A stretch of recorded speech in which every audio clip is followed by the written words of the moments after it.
guys. Wow, good turnout today. All right, you guys. Today we have three very special guests. First, we have Josiah Wedgwood, famous pottery maker.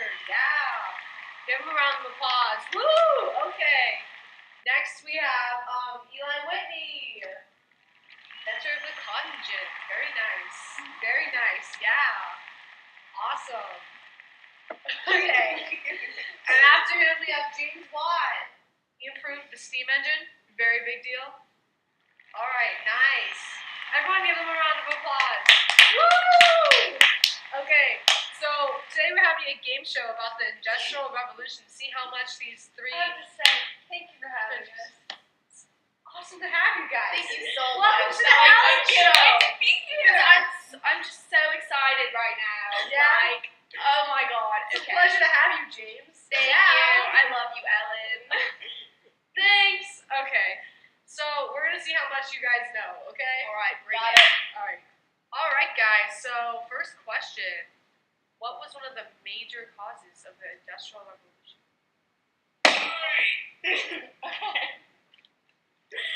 One major cause of the Industrial Revolution was definitely the major increase in population, like around the world. Nice. Good job. Okay. So, next question, you guys. What does the term laissez-faire mean? Laissez-faire. Thank you for correcting me, James. Okay. A. Let it be a policy of letting things take its course. B. The Illuminati, the idea that Empress Hall is part of the Illuminati. Or C. The cat jumps in the canoe. Which one, Eli? Hey. Let it be.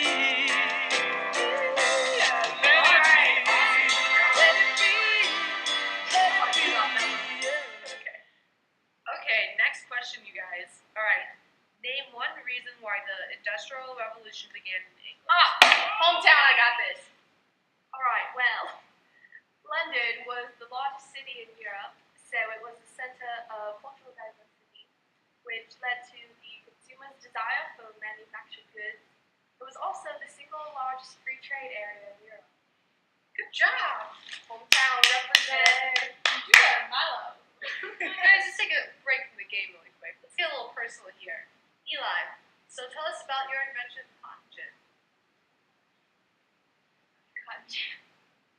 Well, matter of factly, today I brought in a piece of. You had noticed I was wearing something right now. I brought in first ever particle made of cotton gin. Wow, that's so impressive. And you want to know what I made? Of course. Jenny. Oh, so creative. Beautiful. But anyway, my machine is quick and it easily separates cotton fibers from their seeds, allowing Genius. for greater. Genius, I wish I thought of it. Wow.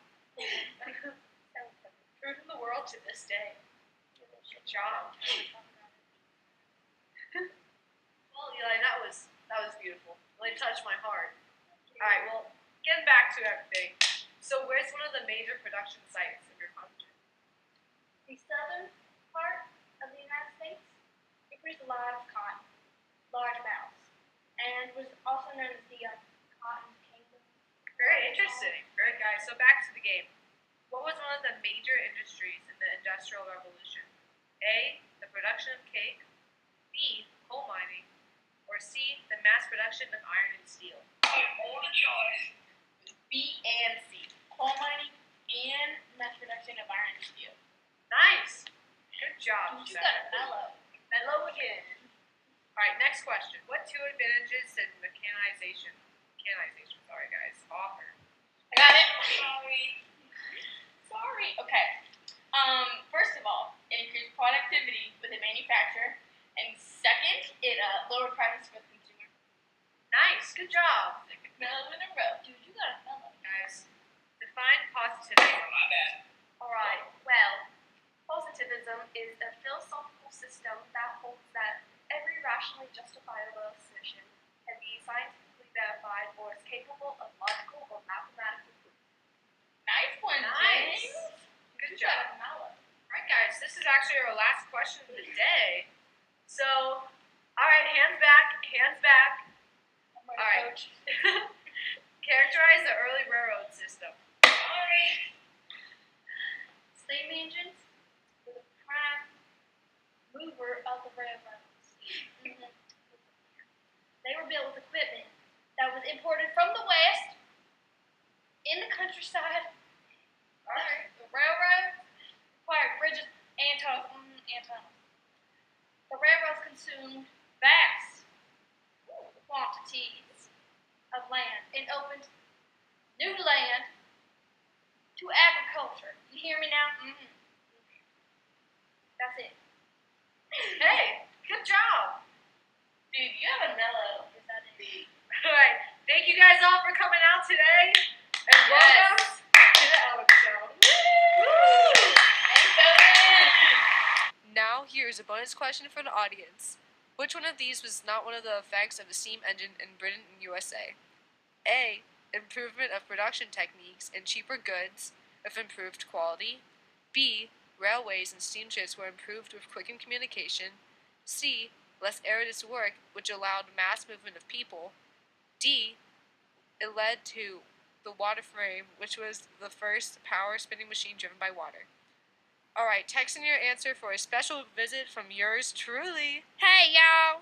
Do you want to know what drove the Industrial Revolution crazy? Forward? Coke, the byproduct of coal. Works every time. Welcome back. Our next segment is going to be on the impacts of the Industrial Revolution. Take a look at some of the following clips. Overpopulation was a big problem in major cities.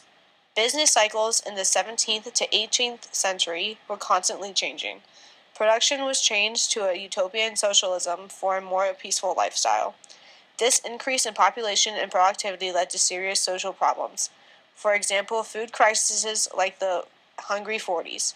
Thomas Malthus had a theory on population growth that the number of people would increase faster than the food supply. This, along with David Ricardo's distribution theory on more people, the more land would have to be cultivated, shows the change in population growth. People now were expected to conform to the division of labor. Middle-class women were consigned to the caring for home and children, while many working-class women had to earn their living in mines and factories. This new lifestyle was challenged by the women who took part in the cult of domesticity. Women who worked in textile factories used new technology like the spinning jenny. Children were abandoned and major child labor were increasing. This was challenged by the Factory Act of 1833 and Mining Act of 1842. Do you need a way to stay in touch with your friends and family? Invest in an electric telegraph invented by Samuel Morse himself. Also, this is noted, this is not an actual telegraph. Thank you. Daily life before the Industrial Revolution. Oh, God, I hate this. I know. I had to walk so far today. Oh, I wish we had some kind of transportation. I know, that would be so nice. I just sit outside all day, farm, and I just wish we could stay inside the work. yeah, that'd be so nice. Daily life after the Industrial Revolution. Thank God for the enclosure movement. Now I have my own private property. No more farming for me. What is this? Corn laws? Tariffs on corn? That's crazy. Hey. Hey, dude. Hey, how are you, man? I'm good. What's up? I mean, ever since utilitarianism continued to grow, I've been great. I mean, we're all becoming more equal. I just hope it continues to grow, so life just gets better. Really, though, but the only thing is, like, the putting out system's the only thing getting the supplies, man. Yeah, I know. Do you want to trade? Yeah. Can you please? Yeah, I need it. Alright, man. Ready? Okay. Thanks, dude. Bye, dude. In the past, all women have lacked rights. The women in the upper and middle classes differed from the women in the working class. All women faced similar challenges in gaining their rights. Starting in the 16th century, women had few opportunities and involvement. Women for the most part served as managers of their households. It was believed they served for the betterment of their families. Back then, women could not speak out against the patriarchal system of gender roles. It ran a risk of being exiled from their communities. Unmarried women who spoke out were often targets of witch hunts. An example of hostility towards women was Anna Skew. She was a well-educated and outspoken English Protestant. She was tried for heresy and later burned at the stake because she refused to incriminate other Protestant court women. When the 17th century rolled around, not many drastic changes had been made. Women were considered counselors in their homes. They were known for tempering their husbands' words and actions. Though women in this century were discouraged from expressing their political views. In the 18th century, the middle-class powers were increasing, and this brought more roles for women. They became more directly involved in commerce. Lower-class women would help their husband work outside the home. Though their role was beginning to increase, it was still unseemly for a lady to be knowledgeable of business. In this time, the upper class was better distinguished than the rest of the classes. The women began to establish a literacy niche. In their publication, they mostly focused on pragmatic and practical issues. Previously, the upper class had been the aristocracy, the middle class the bourgeoisie, and the lower class the working class. These can be compared because the women in the working class suffered the most in the new industrial time. Their wages were pitifully low. Single women would make only enough to pay rent and not enough to eat or pay for clothing. Prostitution was also the best paying job for women in the working class. They could make what other women would make in a week, in a day. There were attempts to reform the negative conditions of work for the working class of women by the middle class reformers.